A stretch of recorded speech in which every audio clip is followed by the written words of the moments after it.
Well, welcome back for a week 2 recap and look ahead at the 67th legislative session in North Dakota. I'm Tom Gerhardt, Director of Public Affairs for North Dakota United, along with North Dakota United President Nick Archuleta. Nick, any quick thoughts on what was week 2 at the session? Absolutely, Tom. You know, this the session, it started off on a little bit on the slow side, at least in my view, but it seems like the session is finding its rhythm and bills are being introduced at a pretty good clip right now.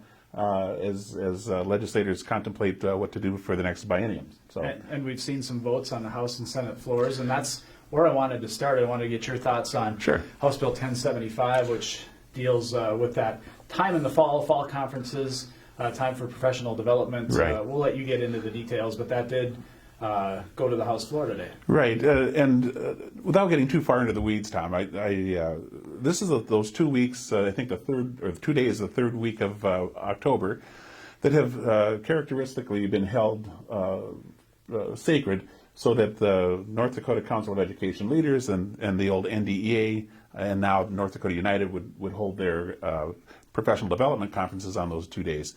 Well, early in the 2000s, the legislature passed legislation that didn't allow to pay teachers for those days. And so as a result, if teachers weren't getting paid for those days, fewer and fewer of them would attend. So right now, in essence, only North Dakota Council of Education Leaders is holding an instructional conference. And that is, of course, at the behest of the Superintendent of Public Instruction. Well, this year, she's decided that there are other vendors that might want to hold those days, and so she did not hold those days open for NDCEL's conference, and as a result, there was a motion that was put in, a bill that was put in to allow, at least then, for athletic events and extracurricular activities like plays and concerts to be held on those days, and that then was amended in the House Education Committee to say, well, let's just get this out of code. Let's take it right out of the North Dakota Century Code and be done with it. And that was the amendment that passed. And then yesterday it passed on the 6th order. The amendments passed, and then today the full House voted to just get rid of that language out of the thing. So now those days are back to the local school boards to do whatever they care to do with it. Yeah, the local control, local decision-making thing there, key. House Bill 1114, you testified on a number of bills this week, and this teacher mentorship program is something we support. Oh, it's absolutely something we support. What this bill would do is it would provide funds for a teacher mentoring program. We have a terrific program as part of the teacher support system that's run over at the Education Standards and Practices Board with money that passes through DPI. And what this would do is it really helps to support the teachers new to the profession. And the allocation is such that if there's money left over from mentoring all those first-year teachers, then the second-year teachers get some mentoring as well. And we know this, that teachers that are mentored, that work with a master teacher in their regular practice of during their school day tend to stay in the profession longer. So this is one of those things that, quite frankly, really supports and lifts up the profession and makes it more appealing for people, not just to stay in the profession, but to actually enter the profession because they know that they will be supported. Yeah, empowering young teachers, new educators, you can't go wrong with that. Flip to the Senate side, Senate Bill 2046, and this has been a long standing problem, trying to put the puzzle pieces together to figure it out, but the Public Employee Retirement System, the 1-in-1 bill.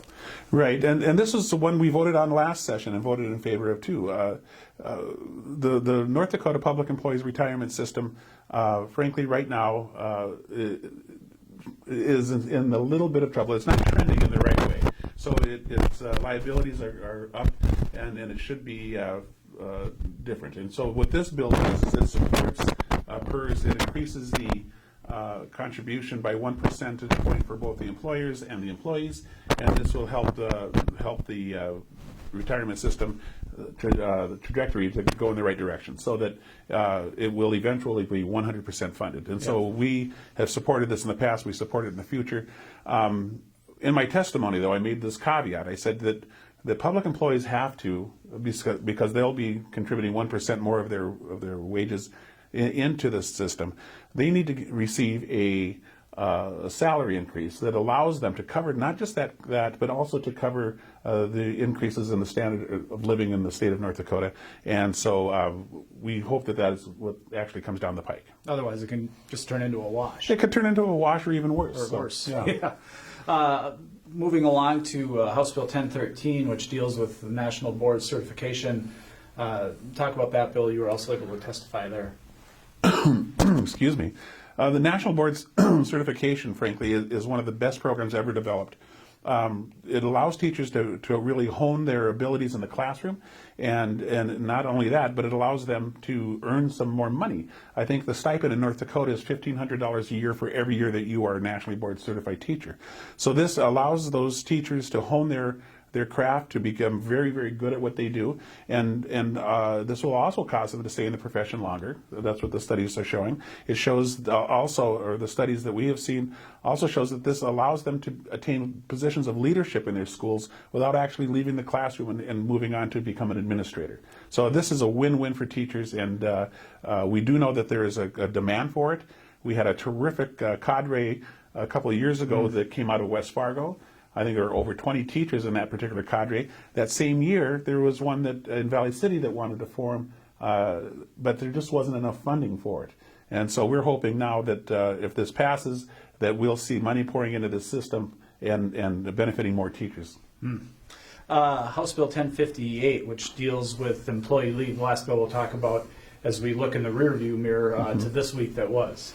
Yeah, and this, when you take a look at the way that different agencies handled leave, it varied from agency to agency oftentimes. And this is leave that goes beyond your sick leave. In fact, you have to use all your sick leave before you can tap into this leave.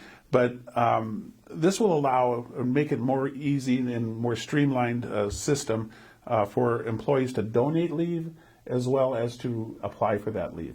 It'll be handled through the HRMS, the HR department for the state. It'll be computerized. It is really going to fast track some of this stuff that kind of bogs down the system right now. And not only that, but it adds some uniformity to the system. So for example, I heard just the other night where someone was talking to me about carpal tunnel. So that was considered a carpal tunnel surgery was considered worthy of tapping into that leave in one agency, but not in another. Well, this will add some uniformity to the system so that all public employees are treated equally when it comes time to use this leave. Well, let's jump ahead to next week, and as we meet regularly and look ahead, we noticed that talking about higher education, that all 11 institutions will have budgets in front of House appropriations. So there's going to be a lot of work done. There is, and if you serve on the Appropriations Committee, and this will be in the Senate Appropriations Committee. That's the only committee you get to serve on, and this is why. You're going to see every one of those 11 institutions of higher education in North Dakota on consecutive days marching through there, presenting their budgets, answering questions. It is, if you like numbers, next week in the Senate Approps is the place for you because you're going to be hearing a lot of them. And we're hoping that as the universities make their case for their budgets, that the Appropriations Committee does the right thing, listens intently to what they're doing, and know that the money is being spent to fulfill the missions of those institutions, and that they'll pass those things through and they'll be voted in the affirmative once they get to the respective chambers. You'll testify on a bill dealing with what could become a teacher reimbursement program for out-of-pocket expenses. Sure. Representative Matt Ruby, we talked about this bill a couple of years ago. Now it'll be a study, really take a good look at this bill this year in hopes that moving forward we can find ways to help out teachers who are spending out of pocket. Absolutely. Matt Ruby is a legislator from Minot, and this was actually an idea that came from it was born of a conversation he had with one of his children's teachers. And that idea was that this teacher mentioned that she had bought something for their classroom. He said, doesn't the school district supply that? And she said, well, no, this is something that she paid for out of her own pocket. That sparked an interest in this area for him. And so last session, he put in a bill that would have allowed for up to a $500 tax credit for teachers who spend up to $500 out of their own pocket for supplies for their students and their classrooms. That bill didn't pass because basically it was deemed there wouldn't be enough money. If every teacher were to do that, that would cost over $2 million, and they just didn't appropriate enough money. So this year he wants a study done of that to find out exactly what is the need out there, and then going forward after the study, it would be to inform the legislature in the next session about exactly what the need is for teachers and how many of them are actually spending money out of their own pocket. What would that cost if we were to have a tax credit? So this is a great bill. It was a great bill last time. It's a great bill this time, and so we will be supporting it again. Let's, one last topic, Nick. Senate Bill 2215 deals with negotiations between school board and local education associations, and doesn't have a hearing yet last time I looked, but I know it's something you wanted to mention as something we'll be keeping a close eye on moving forward. Well, it is, and this is something I want all of our members, particularly in the teaching profession, to keep an eye on as well. What this does is basically it's a fundamental attack on the collective bargaining laws that govern negotiations between K-12 teachers and their school districts. This would provide a very narrow window, a 1-month window to begin and complete negotiations. So it would the limit would be June 1st, that everything would have to be done. And if it isn't, then an impasse is declared, and then it goes to the North Dakota fact finders, and they'll come back with a decision that the school board doesn't have to accept.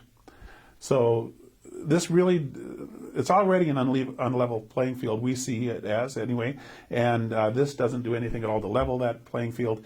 It, in fact, does not provide any incentive for school boards to step up and bargain in good faith, and so anyway, we are opposing this quite obviously, and we will continue to do that, and we will continue to keep you posted on the progress of this. But please, when we call for some action on this bill, we're going to be reaching out to our members and giving them all the information they need to contact their legislators to make sure that we can defeat this. And in the next couple of weeks, the House first will see deadlines for bills to be submitted. So then we'll have a firm grasp on everything that is ahead of us this session, but we'll visit that when the time comes. So wrapping up week 2, North Dakota United President Nick Archuleta, I'm Tom Gerhardt. Have a great weekend, and we'll see you next week. Bye-bye.